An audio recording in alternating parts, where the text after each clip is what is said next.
Right now, we should be seeing Michael's client journey here. And the first thing you see are Michael's four of his initial purchases here. So Michael, these were your first properties in 2016. And when you mentioned you bought your first ones for somewhere around 100 and some odd teens thousand, right? I'm sure you Yeah, were talking about this one on Deepwood right off the bat. Is that right? yeah. That was the very first one I picked up back in 2016, and then we just kind of were testing the waters with you guys back then just to see what it was like, and things obviously worked out well right out of the gate. So we moved forward with a couple more. There you go. And you bought those in cash right off the bat, right? Yeah, Just I like you did. Yep, I sure did. So then the moving forward here, the next four, and these weren't all in tranches. You can see these were purchased in 2018, 20, and then three in 2019. We had a mixture of cash and some finance property.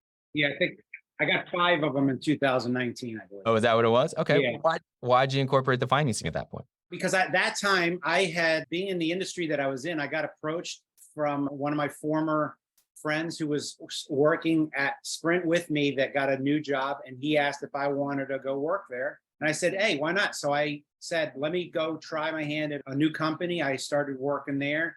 And while I was working there, I had a W-2 paycheck, which gave me the ability, since I was doing the same industry I had done at Nextel for 18 years, I qualified for mortgages. And so I took advantage of that to say, let me finance the next couple of properties while I've got a W-2 paycheck. And that's so critical. This ability to use your, call it W-2 employees have such an advantage, such an asset, because it is easier for you to get loans when you are a W-2 employee. I will say that as entrepreneurs or self-employed folks, don't worry. We have solutions for you for that as well, but it's a lot less paperwork when you're a W-2 employee. And by being that, taking advantage of that, you're able to build a portfolio that you can then use financing. And financing is important because your best overall returns on investment come when you use other people's money. And so Michael has been able to do that with those properties.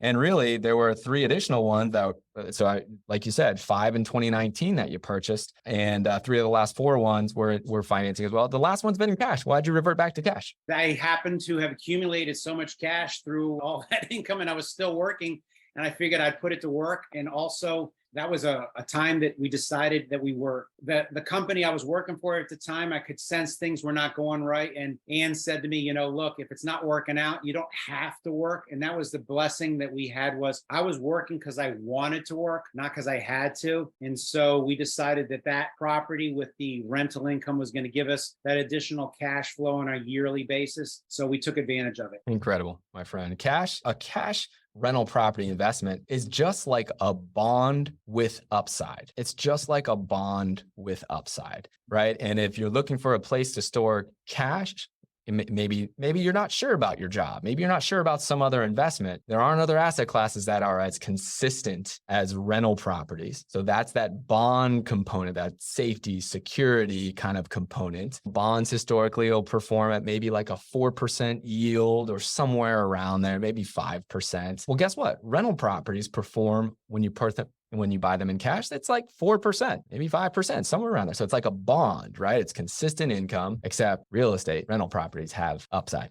and you generally don't have much upside when it comes to bonds. All right, let's take a look here. So this is how it all shakes out. All of that beautiful experience that we've been talking about, a lot of ups together, Michael, some downs, right? It hasn't all been roses. We talked about the fact that there have been big expenses that you've had to incur along the way. This is how it all shakes out, my friend.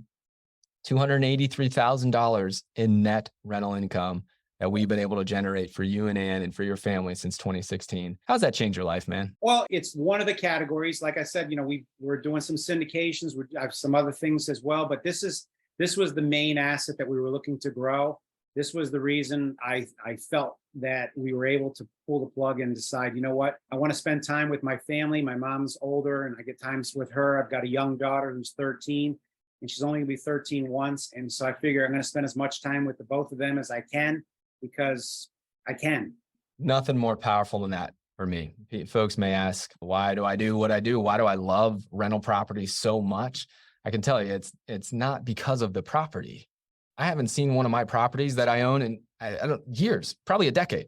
I don't know the last time that I went to go and see one of my property. I don't derive value from the property that I own. It's because of the time ownership. And Michael, that's what I hear about with you. We started the conversation off before camera where you shared with me that listen, you feel blessed because you're able to spend that time with your daughter. Right. 56 years old, you have the ability to call your own shots. It's that time. And then you mentioned your mom as well. What value could you possibly put on that time? That's the one thing that no matter how much money you have, you can't buy time. And so that's the one thing that I realized early in life. And so that's why my goal was just like my uncle. He spent the greater part of his older years in retirement, spending time with family and friends. And, he helped me along the way. He was a big inspiration for me as well. And so hopefully someday I can pay it back and pay it forward to somebody else to help them achieve what I've been able to achieve. Because like I said, I feel very blessed to do it. So that's why I'm always willing to answer a call or talk to anyone who's open-minded. Well, I think you're accomplishing that right now. I know that the folks who are here watching live and those who will hear about this on the podcast and the various forms of replay, you are that type of an inspiration to those folks as well. In fact, for those who are watching, geez, we have 60 folks that are here on the call. You wouldn't mind, just tell Michael what a great job he's doing in the chat.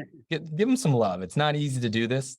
But this is the type of inspiration that I know I needed when I started back in 2006, and I'm sure it's there for you all as well. Talk a little tax savings. I love tax savings. Do you love tax savings? One thing you can't avoid is tax and death, and so you do everything in your power to avoid tax as much as possible and death. So staying healthy and trying to reduce your taxable income is two very valuable things. 100%, 100%. You know how to do it in many ways that others don't. Call that a 1031 exchange, which is just an advanced strategy of tax savings. That's not even taken into account if you would implement, further 1031 exchanges. This is just reducing the taxes that Michael has had to pay on the income that he has earned through his rental properties. Saved almost $35,000 in taxes that if he had earned the same amount of income in bonds or even in dividend stocks, he would have paid 35 grand more in taxes. So congratulations for that. Principal pay down. Now, a lot of your portfolio is owned in cash, which is incredible. When you own properties in cash, though, you don't get the principal pay down because there's no loan in place. So you've generated over $50,000 of returns by your residents paying your loans down for you. I feel like that is often mislooked or overlooked by investors out there. Do you feel like people really get how monumental principal pay down is? I think people forget about it. I think the appreciation value of writing it off the property and the principal pay down of your loan, those are two things a lot of people forget about. And like you said, they focus on only a small number of categories, not the big picture. 100%. And the big picture, if we talk about in terms of your overall portfolio, what has been the biggest driver of returns for you? Not cash flow. Appreciation. Home price appreciation. What are your thoughts on your home price appreciation, Michael? It's a nice number to look at. I'll tell you that. It makes you feel good inside. There's equity in there with the principal pay down and with the wonderful appreciation of the Jacksonville real estate market, knowing that should I need to tap some capital somewhere sometime, I can borrow against it. And one of the nice things about borrowing money is interest is tax deductible.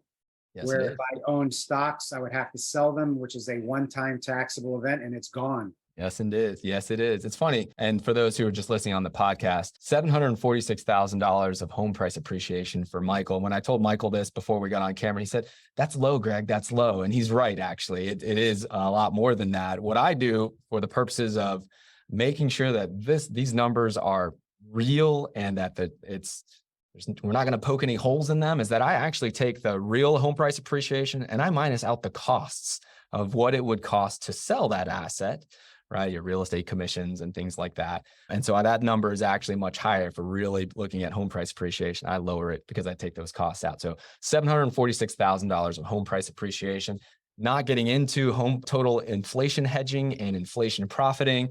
Listen, our CPI has come down recently. We're all big fans of that. But the reality is that inflation is still here. It most likely will always be here. And real estate is an asset class that you win in inflationary times. So unless you think that there is not going to be any inflation at any point, call it 2% or 3% for the consumer price index, you still are going to benefit from inflation hedging and inflation profiting in this asset class. No, great. All right, my friend. So now we get to take a look at the big picture here. And we look at this wonderful pie chart here, and we see the breakdowns of your total returns by profit center. And the biggest profit center, for those who are not watching live, is here and always is home price appreciation. I talk about it over and over. I say between 60 to 80% of your total portfolio returns will come from home price appreciation if you hold on for a full market cycle. And guess what, Michael? Yet again, your returns are largely 67% of your returns have come from home price appreciation.